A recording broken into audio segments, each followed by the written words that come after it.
After being abandoned in my home garage all winter, the abandoned STI is back, but not for long.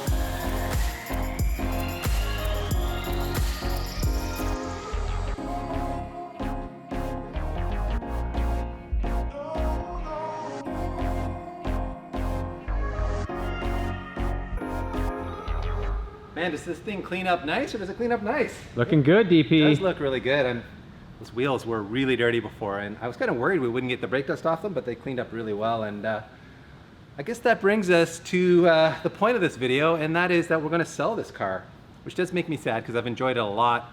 I've had a lot of fun with it. Sadly, I didn't get to have the fun of crushing the Evo 6 with it. That's going to have to wait for the next STI we build, and we do have another one planned, as you guys probably know if you're regulars on the channel, that we bought a 2.5 liter block that we plan to put into a GC.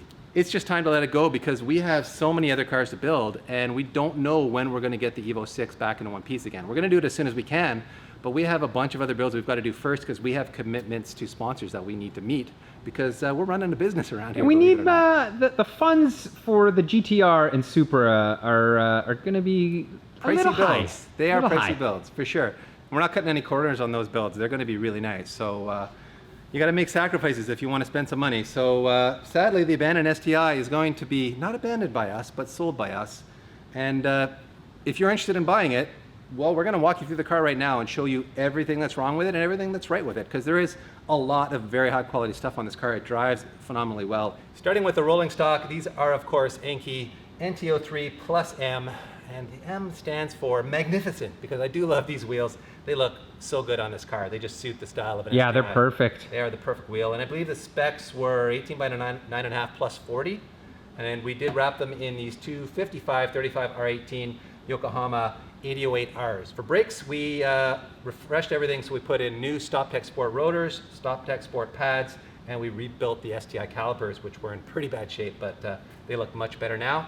I think we have what is arguably the best looking lip for this generation of STI, and that is a Garrett G Racer front lip, super aggressive.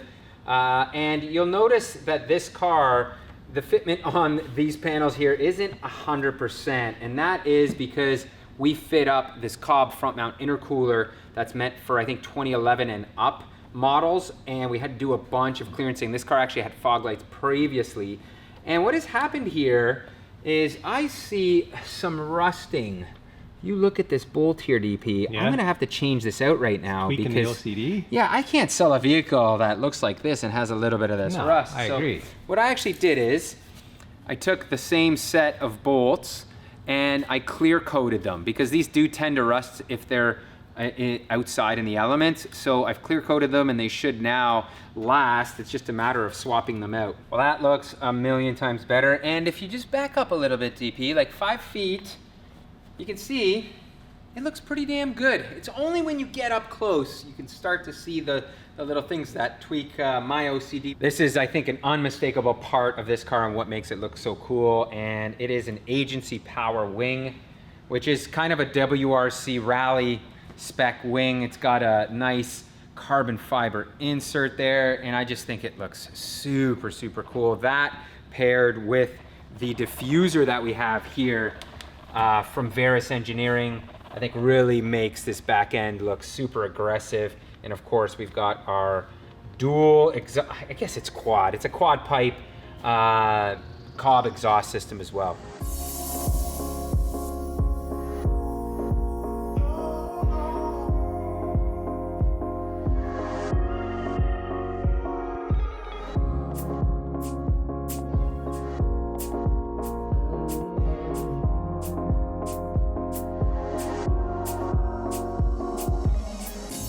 If you followed this build, then you'll know the engine and the engine bay is really where we focused a lot of our efforts. We spent a lot of time developing this package because we went through the trouble to build a very special engine with NV Auto. We actually stroked this EJ207 out to 2.1 and a bit liters of displacement using a K1 Technology stroker crank and rods, as well as JE Ultra Series pistons. So it's a forged bottom end. It's able to handle, say, 9,000 RPM, although we really only rep it to about 8K on the dyno because we noticed it wasn't making power past 8K, so there was no reason to rev it higher, but it could certainly do that if you wanted to. The heads were ported by Dave Localio and his team at Head Games, and inside those heads are GSC cams and valve train, again able to handle big RPM. And underneath we've got that Killer Bee oil pan and baffle, which is a really nice setup to prevent any oil starvation, which these motors are apparently prone to. And as far as for everything else bolted to it, we used all the good stuff. So there's a ton of Cobb stuff here, including their fuel system and their front mount intercooling system. And of course we did a lot of testing with Garrett's G-Series turbos. We started off on a G25. We ended up on a G30 660, which made a whopping 480 at the wheel with the octane boosted with VP Octanium up to around, I think, 102, 103 octane. On pump gas, here in Ontario, that's Sunoco 94 or Petro-Canada 94, it made 430. So still really strong on pump gas, and it made, I think, around 330 foot-pounds of torque and 375 on that Octanium. So it's a ripper. It's a really fun car to drive on the street. And once we got it all sorted out, it's really been flawless. We, mostly me, have put a lot of street miles on it, and it's driven exceptionally well. The only issue we've had was a bit of an oil leak from the integrated oil cooler on the CSF rad, which we have since fixed by disconnecting the oil cooler. The header is a Tomei equal length, and the reason why we went equal length is we talked to Mike McGinnis, who tuned the car, and said for track purposes, equal length actually helps cool the cylinders properly, where if you have an unequal length cylinder or an unequal length manifold, you can kind of like hotspot one of the cylinders, which is a problematic thing. You don't want to do that because that can be prone to detonation on that one side. So we do have a Tomei equal length header that leads up to a full race up pipe, which in turn goes down to the full race down pipe. We have a Hypergate 45 Turbo Smart external wastegate with a dump pipe. If you're buying this for a street car, my recommendation would be to put this back into the exhaust system, which would be a pretty simple job for people like NV Auto. We did the full gamut of bushings from Super Pro. We've got sway bars from them. KW rebuilt the coilovers for us. They are from Race Comp, but we sent them off to KW. They refreshed them, so those things are minty fresh. Moving back here, we have there's a Perrin transmission mount. The engine mounts are also Perrin. And it's sweating a little bit here, DP. I don't know. Yeah. I don't know if there's a leak or something, but Power steering? it's just a little bit. Yeah, Yeah, it's a driver. sweaty.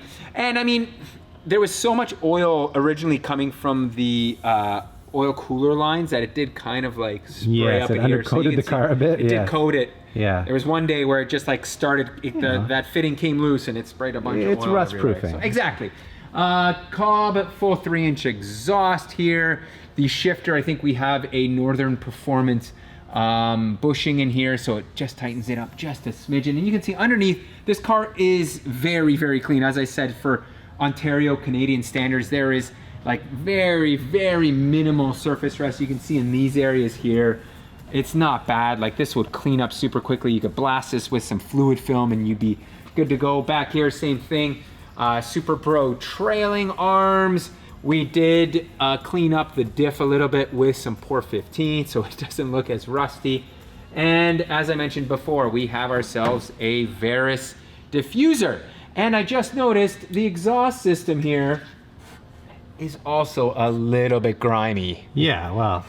That's what happens, man. This car's been used. You get one small little oil leak underneath Yeah. and it just like covered everything. But on the upside, you now have a rust prevention method of keeping everything nice and minty fresh. And we haven't driven this in the winter, so obviously we hope it goes to somebody that doesn't do the same, because this car really, at this point, deserves to be a summer car.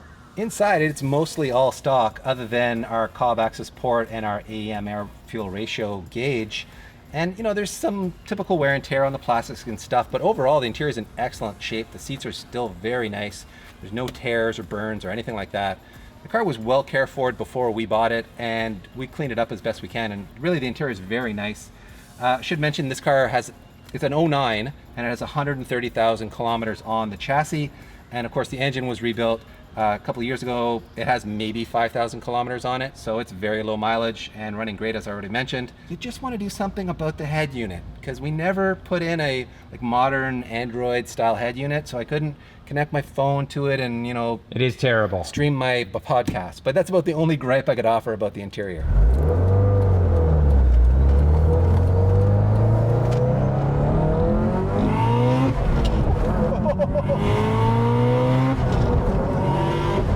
Whoa, baby. Snapping my neck back there. Woo. Okay. Well, it's still got the juice, DP. It's got all the juice. You don't need more power than that ever. No, you really That's don't. pretty violent, really. No, and that is in sport mode, so I think we're still down like 30 wheel. 30 wheel or something, because Sport Yeah. Sharp does have that Extra jam. That extra jam, man. Like, this thing moves. You really got to keep it up in the RPM, You do, though, you do. in between shifts. You got it. This car, I feel like, needs a little bit of getting used to from a perspective of driving.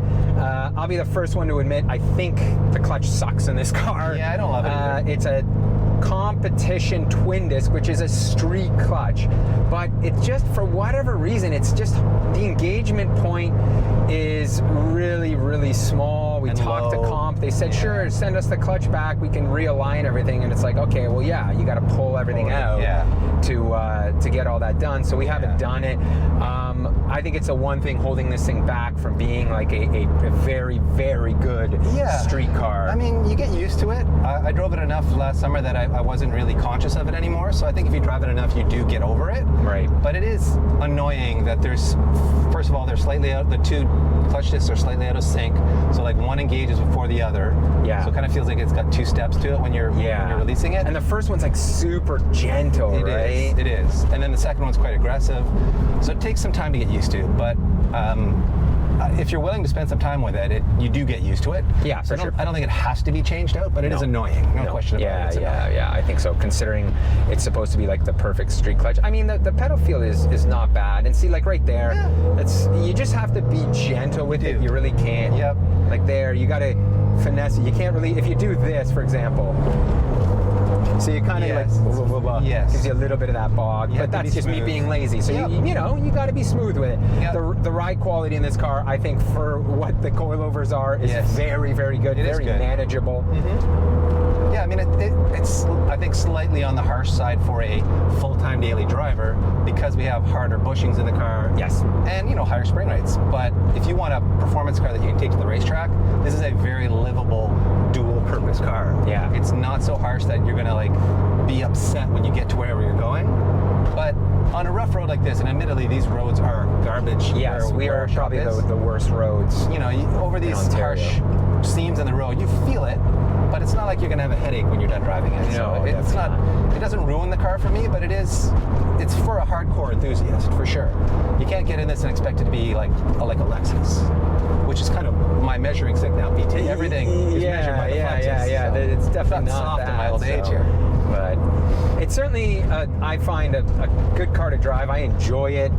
The alignment is very track spec, very so it is a aggressive. little twitchy. Yep. But I mean, considering most Subarus are the exact opposite of that, where they plow, this one actually has, I think, good It's rotation. got excellent turn-in response, and it does rotate in the corners. So, yeah, it does not have that understeer that you typically expect of an all-wheel drive car or an all-wheel drive Subaru. And I mean, and talking about traction, like when you launch it back there, with all-wheel drive, you always have traction, so you can make use of the jam. Let's give them one more pull All right, here, one more because pull. I'm addicted to boost.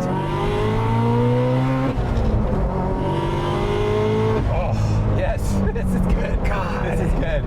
I mean, I love the downpipe, like inside the car. Oh, yeah, it sounds so amazing. good. Sounds but I can amazing. imagine outside, this vehicle is certainly like people are looking when they hear it coming. So, man, if this was my car and I was using it mainly for the street, I would recirculate that downpipe. Yeah, like I you just agree. get rid of all of that like crazy screaming, right?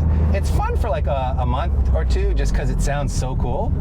But if you want to be able to rip under the radar, definitely recirc that thing. I actually took my dad for a rip in this when he was down before COVID started, and we had the windows down, and we kind of ripped it down this hilly road that was really tightly, lined with trees, so there's a lot of echo. Yeah. And there was a guy going by on a bicycle when I ripped it, and he almost fell off his bike because the noise was so loud. Exactly. So it is pretty aggressive. Yeah, if you want to be seen and heard, Yes. certainly keep that. The dump pipe is great. If you want to, refine, like, I think in terms of refining this for like the perfect street car, for me, a clutch and the recirc would be the way to go. So.